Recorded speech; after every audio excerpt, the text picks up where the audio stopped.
देखो जी अपना अपना तजर्बा है किसी का हर किसी का मकसद साडे जेन दे नाल इन्हां नूं दुध विच देना चाहिए तेल। अच्छा हाँ जी लोग देंदे ने दुध लस्सी दे विच जिन्हां दी इन्नी पहुंच नहीं की हैगी। अच्छा जेड़े दुध विच दे नहीं सकदे तेल। सब तू अच्छा जानवर तैयार हुंदा देसी खुराक गंदम का आटा गंदम से ज्यादा जानवर जो है ना अच्छा तैयार होता है। ये तकरीबन जी खर्चा इंसान दे साडे उत्ते अपना मसलन खर्चा जिन्ना भी बंदा कर ले खर्चा जिहो जिहा खर्चा करे ओहो जिहा बंदा जानवर बना लैंदा वा।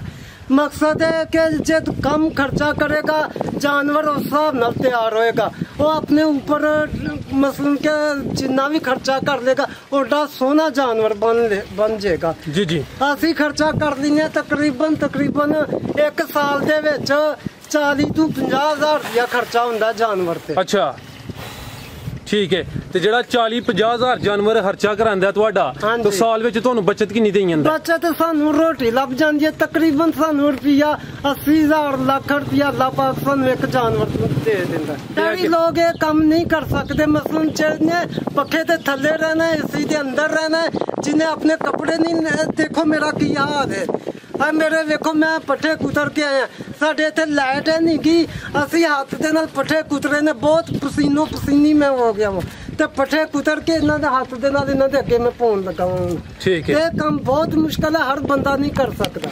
अस्सलाम वालेकुम। वालेकुम सलाम जी प्यारे भाई की हाल है? ठीक है जनाब। जनाब दा की नाम है? अख्तर अली। अख्तर भाई इलाका केड़ा जे? नारवाल पिंड सिद्धमा गांव। ते भाई तुसी किन्ने साल तू ईद वास्ते बच्चे तैयार करदे हो पे? भाई ये असी तकरीबन 7-8 साल तू करन दे। माशाल्लाह ते 7-8 साल दा तजर्बा किंजदा रहा जे ए काम कैसा है? तजर्बा माशाल्लाह अल्लाह पाक सानू रोटी देंदा है असी इन्हां नूं ईद जैसे गुजर जांदी है इन्हां नूं ले आईदा कोई लाख रुपए दा कोई 90,000 दा कोई 1,10,000 दा लिया के इन्हां दी सेवा करी दी है। उस तो बाद इन्हां नूं तूड़ी चौखर आटा कनक गंदम मुल्ला लीजिए ओदा दलिया दिलाईदा है आटा वगैरह इन्होंने प्या घ्यो पाईदा है मकई दा आटा पाईदा वा इन्हां दी बहुत अच्छी तरह सेवा करी दी है। सियाल दे विच इन्हां नूं घ्यो देईदा वा दुध देईदा वा मसलन बहुत अच्छे तरीके नाल इन्हां दी सेवा करी दी है। माशाल्लाह तुसी ते अजकल इन्नी सेवा ते इंसानां दी नहीं हुंदी जिन्नी सेवा तुसी इन्हां दी करदे हो। भाईजान वक्त ऐसा आ गया इसनूं पिछां असीं माशाल्लाह बहुत अच्छी सेवा करन दे जदों दी हुकूमत चेंज हो गई है साडे ते थोड़ी मुश्किलात जरूर आई है। अच्छा मगर फिर भी असीं जिस तरीके नाल हो सके इन्हां दी पूरी मेहनत इन्हां ते कीती है। जिंदाबाद जी। ए जेड़ी तुसी चंगी सेवा करदे हो घ्यो भी दिंदे हो तेल भी दिंदे हो अजकल गर्मी दा मौसम है गर्मी च दसो ना इन्हां नूं की खिलांदे हो पे वंडा केड़ा इस्तेमाल करदे हो देसी चीज़ां केड़ियां केड़ियां दे रहे हो इन्हां नूं? वंडा इन्हां नूं मैक्सिमम असीं चारदे पए आ। दूसरे नंबर ते इन्हां नूं चरी दा पट्ठा मकई गाचा वगैरह ऐसियां चीज़ां इन्हां नूं पाउंदे आ और ग्लूकोश ओदा पानी असीं इन्हां नूं पिला रहे हैं। मकसद तेल सरसों का वो दे रहे हैं बहुत अच्छी इन्हां दी सेवा ठंडियां छावां इन्हां नूं इस्तेमाल करन दे।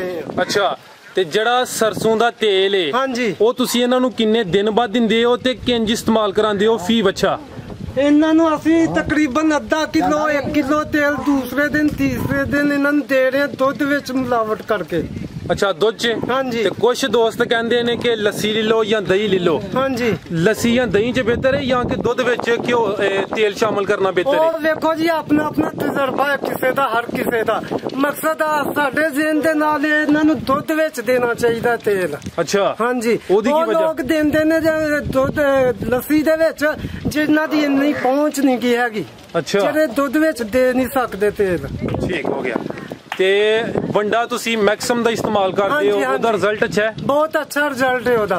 इस तो इलावा और जड़ियां कोई देसी चीज़ां भी कहंदे हो पे तुसी इन्हां नूं खिलांदे हो वो भी दसो ना केड़ी केड़ी चीज़ है ते इन्हां नूं रोजाना वो चीज़ां किन्नियां खिलांदे हो?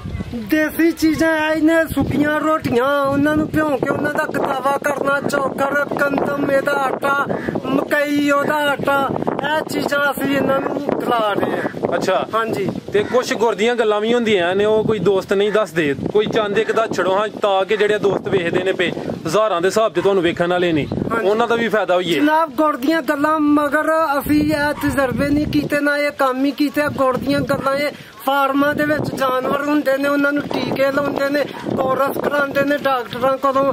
ਮਸਲਨ ਅਸੀਂ ਐਸਾ ਕੋਈ ਕੋਰਸ ਵਗੈਰਾ ਨਹੀਂ ਕਰਾਉਂਦੇ, ਅਸੀਂ ਹੱਥ ਦੀ ਮਿਹਨਤ ਕਰਨੇ ਆ ਜੀ। ਅੱਛਾ। ਹਾਂਜੀ। ਤੇ ਇਹਨਾਂ ਨੂੰ ਕੋਈ ਕੀੜੇ ਮਾਰ ਦਵਾਈ ਜਾਂ ਕੋਈ ਕੀੜੇ ਮਾਰ ਦਵਾਈ ਇਹਨਾਂ ਨੂੰ ਅਸੀਂ ਦਵਾਈ ਪਿਲਾਉਂਦੇ ਆ। ਨਿਲ ਜੈਨ ਹੋ ਗਈ, ਪੈਂਚ ਹੋ ਗਈ, ਕੋਈ 1-2 ਦਵਾਈਆਂ ਹੋਰ ਨੇ। ਤਕਰੀਬਨ 2 ਮਹੀਨੇ 3 ਮਹੀਨੇ ਬਾਅਦ ਉਹ ਇਹਨਾਂ ਨੂੰ ਦਵਾਈ ਪਿਆਈ ਦੀ ਹੈ। ਜਿਹੜੇ ਇਹਨਾਂ ਦੇ ਅੰਦਰ ਜਰਾਸੀਮ ਹੁੰਦੇ ਨੇ ਉਹ ਮਰ ਜਾਂਦੇ ਨੇ, ਖਤਮ ਹੋ ਜਾਂਦੇ ਨੇ, ਨਿਕਲ ਆਉਂਦੇ ਨੇ। ਇਹ ਚਿਚੜੀਆਂ ਵਗੈੜੀਆਂ ਦੀ ਅਸੀਂ ਇਹਨਾਂ ਨੂੰ ਮਾਲਿਸ਼ ਕਰਦੇ ਹਾਂ, ਮਸਲਨ ਕਿ ਦਵਾਈ ਮਾਰ ਦਿੰਦੇ ਜਾਂ ਕੋਈ ਟੀਕਾ ਲਵਾ ਦਿੰਦੇ। ਚਿਚੜੀਆਂ ਗੰਦ ਨਾ ਇਹਨਾਂ ਦੇ ਦੁਆਲੇ, ਥੱਲੋਂ ਇਹਨਾਂ ਦੀ ਸਫਾਈ ਰੱਖਦੇ ਆ, ਬਹੁਤ ਸਾਫ ਸੁਥਰੇ ਡੰਗਰ ਰੱਖਦੇ ਆ ਇਹਨਾਂ ਨੂੰ। ਜੀ ਜੀ ਮਾਸ਼ਾਅੱਲਾ, ਸੋਹਣੇ ਤਿਆਰ ਕੀਤੇ ਜੇ ਤੁਸੀਂ। ਇਹਨਾਂ ਨੂੰ ਵੰਡਾ ਵੀ ਖਵਾਉਂਦੇ ਹੋ, ਦੇਸੀ ਚੀਜ਼ਾਂ ਵੀ ਦਸੀਆਂ ਜੀ। ਹਾਂਜੀ, ਹਰ ਸ਼ੈ। ਤੇ ਜਿਹੜਾ ਜਾਨਵਰ ਏ ਉਹ ਕਿਹੜੀ ਖੁਰਾਕ ਉੱਤੇ ਚੰਗਾ ਤਿਆਰ ਹੁੰਦਾ ਹੈ? ਵੰਡੇ ਤੇ ਚੰਗਾ ਤਿਆਰ ਹੁੰਦਾ ਹੈ ਜਾਂ ਕਿ ਦੇਸੀ ਖੁਰਾਕ ਉੱਤੇ? ਸਭ ਤੋਂ ਅੱਛਾ ਜਾਨਵਰ ਤਿਆਰ ਹੁੰਦਾ ਦੇਸੀ ਖੁਰਾਕ, ਗੰਦਮ का आटा, गंदम से ज्यादा जानवर जो है ना अच्छा तैयार होता है। ठीक है। ਇਸ ਤੋਂ ਇਲਾਵਾ ਜਿਹੜਾ ਸਬਜ਼ ਚਾਰਾ ਹੈ ਤੇ ਜਿਹੜਾ ਖੁਸ਼ਕ ਚਾਰਾ ਹੈ ਉਹ ਇਹਨਾਂ ਨੂੰ ਕਿੰਨਾ ਖਿਲਾਉਂਦੇ ਹੋ? ਸਬਜ਼ ਚਾਰਾ ਜੋ ਹੈ ਇਹ ਇੱਕ ਜਾਨਵਰ ਨੂੰ ਤਕਰੀਬਨ 2 ਕਿਲੋ ਅਸੀਂ ਹਰਾ ਚਾਰਾ ਪਾਉਂਦੇ ਆ, ਕੋਈ 2 ਕਿਲੋ ਤੂੜੀ ਪਾਈ ਦੀ ਏ। ਉਸ ਤੋਂ ਬਾਅਦ ਇਹਦੇ ਉੱਤੇ ਜੋ ਵੰਡਾ ਵਗੈਰਾ ਹੈ ਜਾਂ ਚੌਕਰ ਹੈ, ਆਟਾ ਹੈ, ਉਹ ਅਸੀਂ ਇਹਨਾਂ ਨੂੰ ਪਾ ਕੇ ਪਾਣੀ ਡਾਲਦੇ ਆ, ਰੱਜ ਲੈਂਦੇ ਨੇ। ਜ਼ਿੰਦਾਬਾਦ ਜੀ। ਤੇ ਕੋਈ ਮਿਰਚ ਮਸਾਲਾ ਵੀ ਤਿਆਰ ਕੀਤਾ ਜੀ? ਮਿਰਚ ਮਸਾਲਾ ਵੀ ਅਸੀਂ ਲਿਆ ਕੇ ਦਿੰਦੇ ਆ। ਮੰਡੀ ਜਾਈਦਾ, ਉੱਥੋਂ ਗੰਡੇ ਲਿਆਈਦੇ ਨੇ, ਅਦਰਕ ਲਿਆਈਦਾ ਹੈ, ਹਰੀ ਮਿਰਚ ਲਿਆਈਦੀ ਹੈ। ਐਸੀਆਂ ਚੀਜ਼ਾਂ ਲਿਆ ਕੇ, ਕਾਲਾ ਨਮਕ ਹੁੰਦਾ ਵਾ, ਜਵੈਨ, ਐਸੀ ਚੀਜ਼ਾਂ ਆਪ ਮਸਾਲਾ ਤਿਆਰ ਕਰਕੇ ਉਹ ਇਹਨਾਂ ਨੂੰ ਕੁੱਟ ਕੇ ਤੇ ਬਣਾ ਕੇ ਦੇਈਦਾ। ਤੇ ਗਰਮੀ ਵਿੱਚ ਇਹ ਜਿਹੜਾ ਮਸਾਲਾ ਹੈ ਕਿੰਨੇ ਦਿਨ ਬਾਅਦ ਦੇਣਾ ਹੈ ਤੇ ਸਰਦੀ 'ਚ ਕਿੰਨੇ ਦਿਨ ਬਾਅਦ ਦੇਣਾ ਹੈ? ਸਰਦੀ ਦੇ ਵਿੱਚ ਤਕਰੀਬਨ ਦੂਸਰੇ ਦਿਨ ਤੀਸਰੇ ਦਿਨ ਦੇ ਦੀਦਾ ਹੈ। ਗਰਮੀ ਦੇ ਵਿੱਚ ਕਿਉਂਕਿ ਗਰਮੀ ਬਹੁਤ ਜ਼ਿਆਦਾ ਹੈ, ਤਕਰੀਬਨ ਹਫ਼ਤੇ ਬਾਅਦ ਦੇਈਦਾ ਹੈ। ਠੀਕ ਹੈ। ਤੇ ਹੁਣ ਮੇਰੇ ਦੋਸਤਾਂ ਨੂੰ ਇਹ ਦੱਸੋ ਹਾਂ, ਜਿਹੜੇ ਬੱਚੇ ਤੁਸੀਂ ਲੈ ਕੇ ਆਉਂਦੇ ਹੋ, ਹੁਣ ਵੱਡੀ ਈਦ ਗੁਜ਼ਰਨੀ ਹੈ, ਇਹ ਤੇ ਮਾਸ਼ਾਅੱਲਾ ਸੇਲ ਹੋਈ ਜਾਣੇ ਨੇ, ਤੁਸੀਂ ਅਗਲੀ ਈਦ ਵਾਸਤੇ ਜਿਹੜੇ ਬੱਚੇ ਤਿਆਰ ਕਰਨੇ ਨੇ ਉਹ ਕਿੰਨੀ ਉਮਰ ਦੇ ਲੈ ਕੇ ਆਉਂਦੇ ਹੋ? ਤੇ ਉਹ ਮੈਨੂੰ ਕਿੰਜ ਪਤਾ ਲੱਗੇਗਾ ਕਿ ਇਹ ਬੱਚਾ ਚੰਗਾ ਕੱਲ ਨੂੰ ਫਾਇਦਾ ਦੇਦਾ? ਉਹਦੀਆਂ ਕੋਈ ਖੂਬੀਆਂ, ਕੋਈ ਨਿਸ਼ਾਨੀਆਂ ਦੱਸੋ। ਹਾਂਜੀ, ਉਹ ਅਸੀਂ ਤੋਂ ਬਾਅਦ ਜਾਈਦਾ ਵਾ। ਉਹ ਬੱਚਾ ਸਾਈਵਾਲ ਦਾ ਬੰਨ ਵਾਲਾ ਬੱਚਾ, ਖੁੱਲਾ ਹੱਡਾਂ ਪੈਰਾਂ ਵਾਲਾ ਬੱਚਾ, ਲੰਮੀ ਵੇਲ ਦਾ ਬੱਚਾ, ਕਿਸੇ ਨਸਲ ਦਾ ਬੱਚਾ ਪਹਿਚਾਨ ਕੇ ਚੁੱਕ ਕੇ ਚੰਗਾ ਸੋਹਣਾ ਜਾਨਵਰ, ਮੋਨਾ ਜਾਨਵਰ ਵੇਖ ਕੇ ਅਸੀਂ ਲਿਆਨੇ ਆ, ਲਿਆ ਕੇ ਫਿਰ ਉਹਨਾਂ ਦੀ ਸੇਵਾ ਕਰਨੇ ਆ।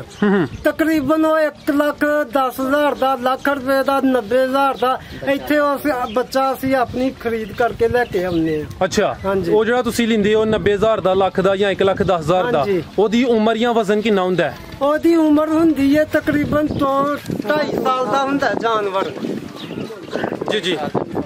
ਹਾਂਜੀ, 2 ਸਾਲ ਦਾ ਜਾਨਵਰ ਲੈ ਕੇ ਆਈਦਾ ਵਾ। ਉਹ ਤਕਰੀਬਨ ਈਦ ਆਉਂਦਿਆਂ ਨੂੰ ਦੋਂਦਾ ਲੱਗ ਜਾਂਦਾ ਵਾ, ਉਹਦੀ ਸੇਵਾ ਕਰੀ ਦੀ, ਚੰਗਾ ਜਾਨਵਰ ਬਣ ਜਾਂਦਾ ਹੈ। ਠੀਕ ਹੈ। ਤੇ ਤੁਸੀਂ ਇਹ ਜਿਹੜੀ ਨਸਲ ਰੱਖੀ ਹੈ ਸਾਰੇ ਦੇ ਸਾਰੇ ਸਾਹੀਵਾਲ ਦੇ ਨੇ? ਹਾਂਜੀ, ਸਾਰੇ ਇਹ ਤਕਰੀਬਨ ਸਾਹੀਵਾਲ ਨਸਲ ਨੇ। ਅੱਛਾ। ਤੇ ਇਸ ਟਾਈਮ ਟੋਟਲ ਕਿੰਨੇ ਜਾਨਵਰ ਜੇ? ਇਸ ਟਾਈਮ ਸਾਡੇ ਕੋਲ ਤਕਰੀਬਨ 14-15 ਜਾਨਵਰ ਨੇ। ਤੇ ਕਿੰਨੇ ਦੰਦ ਨੇ? ਦੋਂਦੇ ਨੇ ਜਾਂ ਕਿ ਚੋਗੇ ਨੇ? ਇਹ ਜੀ ਦੋਂਦੇ ਹੀ ਨੇ ਸਾਰੇ, ਟੋਟਲੀ ਦੋਂਦੇ ਨੇ। ਠੀਕ ਹੈ। ਤੇ ਜਿਹੜੇ ਦੋਸਤ ਵੀਡੀਓ ਵੇਖਦੇ ਨੇ ਪਏ, ਅਗਰ ਉਹ ਚਾਹਣ ਕਿ ਅਸੀਂ ਤੁਹਾਡੇ ਕੋਲ ਕੋਈ ਜਾਨਵਰ ਲਈਏ, ਇਹਨਾਂ ਦੀ ਕੀਮਤ ਦੱਸੋ ਹਾਂ, ਕਿ ਜਿਹੜਾ ਤੁਹਾਡੇ ਕੋਲ ਸਭ ਤੋਂ ਕਮ ਕੀਮਤ ਹੈ ਉਹ ਜਾਨਵਰ ਕਿੰਨੇ ਦਾ, ਜਿਹੜਾ ਸਭ ਤੋਂ ਜ਼ਿਆਦਾ ਰੇਟ ਵਾਲਾ ਉਹ ਕਿੰਨੇ ਦਾ? ਸਭ ਤੋਂ ਕਮ ਕੀਮਤ ਵਾਲਾ ਬੱਚਾ ਸਾਡੇ ਕੋਲ ਤਕਰੀਬਨ 2.25 ਤੋਂ 2 ਲੱਖ ਦਾ ਵਾ, ਤੇ ਸਭ ਤੋਂ ਮਹਿੰਗਾ 3.5 ਲੱਖ ਰੁਪਏ ਤੱਕ ਹੈ। ਅੱਛਾ, ਯਾਨੀ 2 ਲੱਖ ਤੋਂ ਲੈ ਕੇ 3.5 ਲੱਖ ਤੱਕ? 3.5 ਲੱਖ ਤੱਕ। 2 ਲੱਖ ਤੋਂ ਥੱਲੇ ਕੋਈ ਨਹੀਂ? 2 ਲੱਖ ਤੋਂ ਥੱਲੇ ਕੋਈ ਵੀ ਨਹੀਂ। ਚਲੋ ਜੀ, ਤੁਹਾਡਾ ਨੰਬਰ ਵੀ ਸਕਰੀਨ ਤੇ ਦੇ ਦਿੰਨੇ ਆ, ਜਿਹੜੇ ਦੋਸਤ ਚਾਹੁੰਦੇ ਹੋ ਤੁਹਾਡੇ ਨਾਲ ਰਾਬਤਾ ਕਰ ਲੈਂਦੇ। ਬਿਲਕੁਲ ਜੀ। ਠੀਕ ਹੈ। ਮਾਸ਼ਾਅੱਲਾ ਸਰ, ਬੜੀਆਂ ਸੋਹਣੀਆਂ ਗੱਲਾਂ ਦੱਸਦੇ ਹੋ। ਹੁਣ ਸਵਾਲ ਬੜਾ ਅਹਿਮ ਹੈ ਤੇ ਜ਼ਰਾ ਜਵਾਬ ਦਾ ਸੋਚ ਕੇ ਦੇਣਾ ਹੈ। ਅੰਨੀ ਮਿਹਨਤ ਕਰਦੇ ਹੋ, ਸਾਲ ਇੱਕ ਜਾਨਵਰ ਨੂੰ ਰੱਖਦੇ ਹੋ, ਤੇ ਇੱਕ ਜਾਨਵਰ ਤੇ ਸਾਲ ਵਿੱਚ ਕਿੰਨਾ ਖਰਚਾ ਹੁੰਦਾ ਹੈ ਤੇ ਉਹ ਮਾਲਕ ਨੂੰ ਕਿੰਨੀ ਬਚਤ ਦੇਈ ਜਾਂਦਾ ਹੈ? ਇਹ ਤਕਰੀਬਨ ਜੀ ਖਰਚਾ ਇਨਸਾਨ ਦੇ ਸਾਡੇ ਉੱਤੇ ਆਪਣਾ ਮਸਲਨ ਖਰਚਾ ਜਿੰਨਾ ਵੀ ਬੰਦਾ ਕਰ ਲੇ ਖਰਚਾ, ਜਿਹੋ ਜਿਹਾ ਖਰਚਾ ਕਰੇ ਉਹੋ ਜਿਹਾ ਬੰਦਾ ਜਾਨਵਰ ਬਣਾ ਲੈਂਦਾ ਵਾ। मकसद है कि जे कम खर्चा करेगा जानवर उस हिसाब नाल तैयार होएगा। वो अपने ऊपर मसलन के जिन्ना भी खर्चा कर लेगा ओडा सोहना जानवर बन जाएगा। जी जी ਅਸੀਂ खर्चा कर लेने तकरीबन एक साल दे विच 40 ਤੋਂ 50,000 रुपया खर्चा ਹੁੰਦਾ जानवर ਤੇ। अच्छा ठीक है। ਤੇ ਜਿਹੜਾ 40-50,000 ਜਾਨਵਰ ਖਰਚਾ ਕਰਾਂਦਾ ਤੁਹਾਡਾ ਤਾਂ ਸਾਲ ਵਿੱਚ ਤੁਹਾਨੂੰ ਬਚਤ ਕਿੰਨੀ ਦੇਈ ਜਾਂਦਾ? ਬਚਤ ਸਾਨੂੰ ਰੋਟੀ ਲੱਭ ਜਾਂਦੀ ਹੈ ਤਕਰੀਬਨ ਸਾਨੂੰ ਰੁਪਿਆ 80,000 ਲੱਖ ਰੁਪਿਆ ਅੱਲਾਹ ਪਾਕ ਸਾਨੂੰ ਇੱਕ ਜਾਨਵਰ ਦੇ ਦਿੰਦਾ। ਮਾਸ਼ਾਅੱਲਾ। ਤੇ ਤੁਹਾਡੇ ਕੰਮ ਵਿੱਚ ਕਿਹੜਾ ਬੰਦਾ ਕਾਮਯਾਬ ਹੈ ਕਿਉਂਕਿ ਹਰ ਇੱਕ ਬੰਦਾ ਤੇ ਕੰਮ ਨਹੀਂ ਨਾ ਕਰ ਸਕਦਾ। ਮਾਸ਼ਾਅੱਲਾ ਤੁਸੀਂ ਤੇ ਕਾਮਯਾਬ ਹੋ ਤੇ ਕਿਹੜਾ ਬੰਦਾ ਇਹ ਕੰਮ ਕਰੇ ਤੇ ਕਿਹੜਾ ਬੰਦਾ ਇਹ ਕੰਮ ਨਾ ਕਰੇ? देखो जी वो बंदा काम ये करे जेड़ा बंदा जिमीदार है, जेड़ा बंदा पिंड दे विच रहिंदा वा, जेड़ा बंदा मेहनत कर सकदा वा, क्योंकि ये काम बहुत मुश्किल है। ये वो बंदा कामयाब है जेड़ा मेहनत कर सकदा वा। अजकल दे शहरी लोगों नूं बड़ा शौक चढ़िया शहरी लोग ये काम नहीं कर सकते। मसलन जिन्हें पखे ते थल्ले रहना है, एसी दे अंदर रहना है, जिन्हें अपने कपड़े नहीं, देखो मेरा की हाल है। मेरे वेखो मैं पट्ठे कुतर के आया, साडे इत्थे लाइट है नहीं कि असी हाथ दे नाल पट्ठे कुतरे ने, बहुत पसीनो पसीनी मैं हो गया वो ते पट्ठे कुतर के इन्हां दे हाथ दे नाल इन्हां दे अगे मैं पौन लगा हूं। ठीक है। ये काम बहुत मुश्किल है, हर बंदा नहीं कर सकता। तो मुलाजम कोई नहीं जे रखिया? मुलाजम एक रखे वो छुट्टी गया है। अच्छा अगर कोई दोस्त के कि मैं मुलाजम रख के काम कर ला ते फिर तुसी ओनू की कहोगे? मुलाजम रख के बंदा काम करे ना तो ओदे नाल आप ओनू मुलाजम दे नाल काम करना पैंदा है। जे आके खाली मुलाजम करे वो बंदा कामयाब नहीं होएगा। ठीक है। माशाअल्लाह सर तुसी बड़ियां सोहणियां ते अच्छियां गल्लां कीतियां ने। तुहाडे काम दे मुतलक कोई होर अहम गल जिहड़ी रह गई होए तुसी चाहंदे हो कि जेहड़े दोस्त वेखदे ने पे उन्हां नूं गल दसनी चाहिदी है? नहीं जनाब असी गल्लां जेहड़ियां असी दस दित्तियां जो साडे कोल है। ते मोबाइल नंबर ज़बानी याद जे या मैं बाद चों लैके उत्ते चला दा? बाद चों लै लियो नंबर, हाले मैनूं याद नहीं। अच्छा ते दोस्तां नूं कोई अच्छा जिहा मुहलस मशवरा दे छड़ो आखरी गल। देखो जी ये कुर्बानी दे जानवर ने, इन्हां नाल जिन्ना प्यार कीता जाए उन्ना ही थोड़ा वा, और इन्हां जानवरां नूं मत बुरा भला आखो।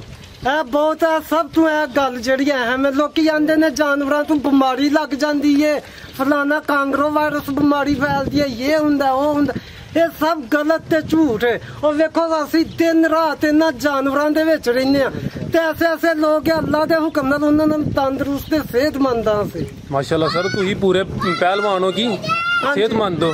ਲੋ ਅਖਤਰ ਸਾਹਿਬ ਤੁਹਾਡਾ ਬਹੁਤ ਬਹੁਤ ਸ਼ੁਕਰੀਆ, ਤੁਸੀਂ ਆਪਣਾ ਕੀਮਤੀ ਵਕਤ ਦਿੱਤਾ ਹੈ, बड़ी सोहनी ते उम्दा गुफ्तगू कीती है। अल्लाह पाक तुहाडे कारोबार च भी मजीद इजाफा ता फरमाए। अल्लाह हाफिज़।